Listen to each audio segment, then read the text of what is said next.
পবিত্র রমজান মাসে বাজারে দাম স্থিতিশীল রাখতে বেশ কয়েকটি নিত্য প্রয়োজনীয় পণ্যের উপর মূল্য সংযোজন কর অব্যাহতি দিয়েছে জাতীয় রাজস্ব বোর্ড এনবিআর। ৩ মার্চ এই বিষয়ে প্রজ্ঞাপন জারি করে এনবিআর।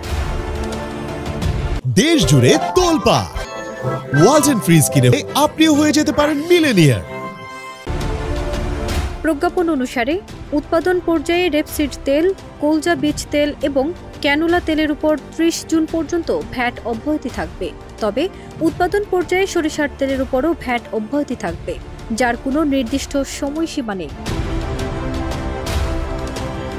এছাড়া দেশে উৎপাদিত যেসব পণ্যের ব্যবসায়িক পর্যায়ে ভ্যাট অব্যাহতি দেওয়া হয়েছে সেগুলো হলো বিস্কুট, লবণ, আটা, ময়দা, সুজি, গুঁড়োমরিচ, ধনেপাতা, হলুদ, আদা, চালের কুড়ার তেল, সূর্যমুখী তেল, রেপসিড তেল, কলজা বীজ তেল, ক্যানোলা তেল এবং ডাল বা ডাল জাতীয় খাদ্যশস্য।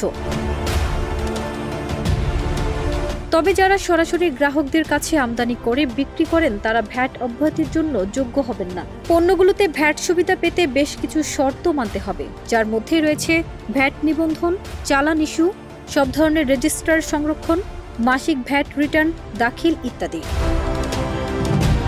ফারজানা নিকিতা, দেশ রূপান্তর।